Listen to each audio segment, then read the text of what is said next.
So, good afternoon, everyone. For those of you who don't know who I am, my name is Stephen, and I'm an old school friend of Colm's.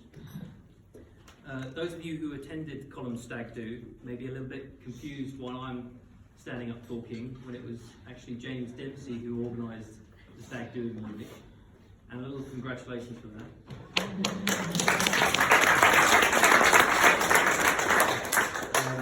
I must say the stag went very smoothly. No one got arrested, no one was injured, and other than the odd shitting in roadside bushes and throwing up in beautiful scenic gardens and water parks, it was all very civilized. Gillian, you may be glad to hear that there were no strippers on this stag do. But on the last day, we did head to the park to check out the birds. And very fitting to my limited knowledge of German pornography, one of them did shit on Lloyd. Thankfully, Andy identified it as a chaffinch, so no worries there. The truth is, myself and James were originally given joint title of best man. But where James has excelled in his duties, I have failed miserably and hence been given this arse-clenching task of the best man.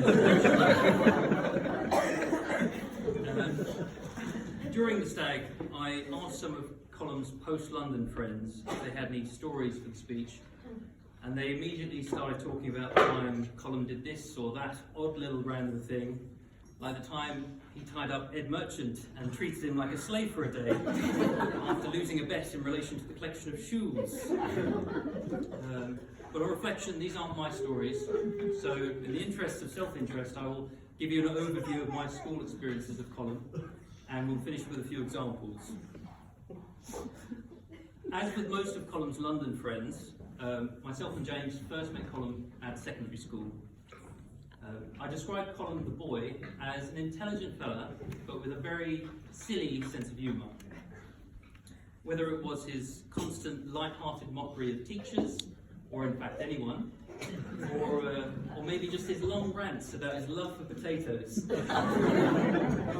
There's still a few Irish in the audience.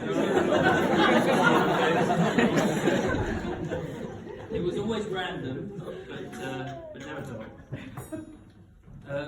During school, Colm acquired a bit of an oddball bunch of friends, which I'm glad to see is a tradition he's followed post-London.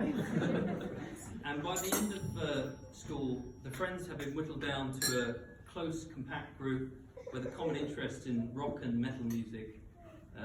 This was Colm's long-haired years. In fact, during school, myself and Colm formed a band, the aptly named the Skinny Kid Side Effect. The Carnage Candy came later. But the Skinny Kid Side Effect, it mainly involved playing distorted music, obnoxiously loud in my mother's garage, and we were being heavily fueled on cups of tea and cheese toasties supplied by my mother. This was the sort of rock and roll lifestyle we led. And, I'm glad to see all the surviving members of the band are here today to tell the story.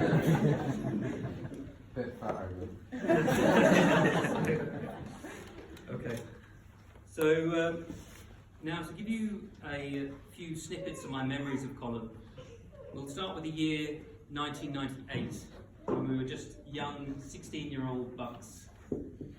In my mother's room, sitting on my mother's bed, and wearing my mother's dressing gown was Colm.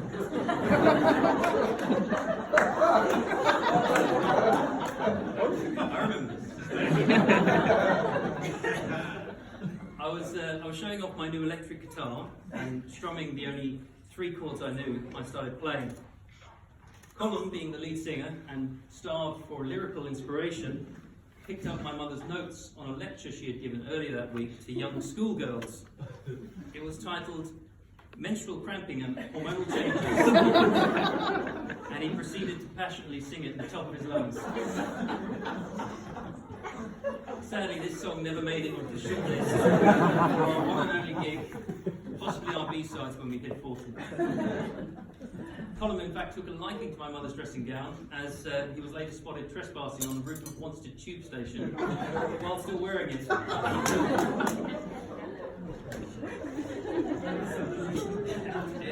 Okay? Now, for my second memory of Colm, we'll have to roll back 5 years to 1993. This was the first year of secondary school. Myself and Colm were walking between school sites, and Colm was pissed at me. Okay? Now, the empathetic part of my brain had yet to fully form, but in retrospect, his annoyance was something to do with a caricature I had drawn of him earlier that day as a runner bee. Now, whatever it was, whilst walking, I decided to playfully clip his heels, possibly to get his attention, or possibly just to be an arsehole, that's unclear. But his response was clear and swift, and he immediately swung round and threw me a wide kick, to which I grabbed, and we both fell on the floor. We dusted ourselves off, and that was the end of that.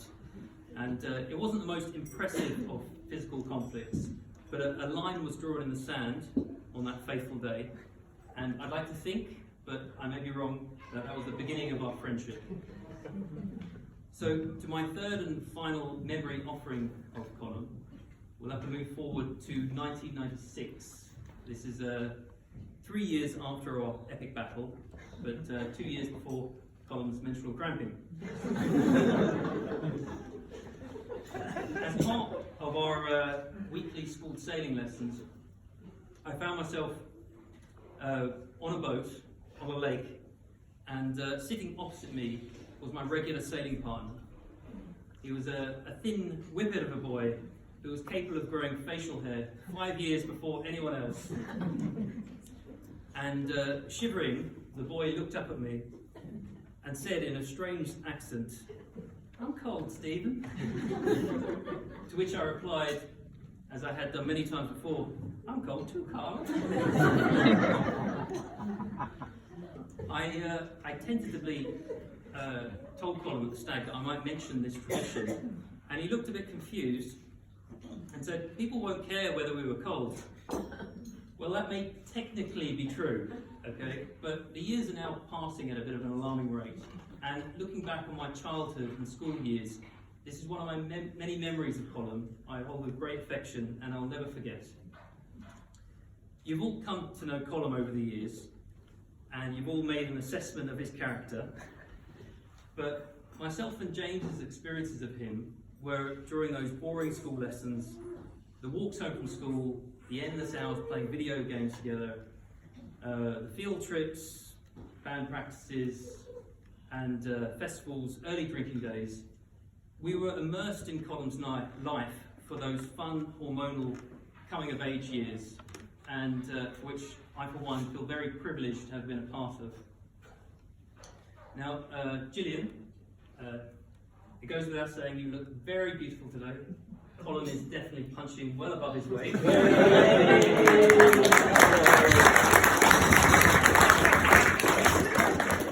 And I should know I fought him. I've only met Gillian on a handful of occasions, but in those times she's come across as very lovely, very good-natured, and very honest. Someone who never cheats while playing board games. All the traits you want in a future partner. And Gillian, as far as Colm goes, you have nothing to worry about. After all, he's my only friend whom, whilst sleeping, has literally been pissed on twice by other friends, and he never held a grudge, and that speaks heaps about his character, less so about his selection of friends. Not on the same day, I hope. They're about 5 years apart. Okay, but still, my advice to you, Gillian, would be this: provided you never draw a caricature of him, and you never try and trip him up, and you always acknowledge his various temperature changes, I know you'll live a very happy, very loving, and very fun life together. So, ladies and gentlemen, can you raise a glass to Colm and Gillian? Colm and Gillian. Cheers.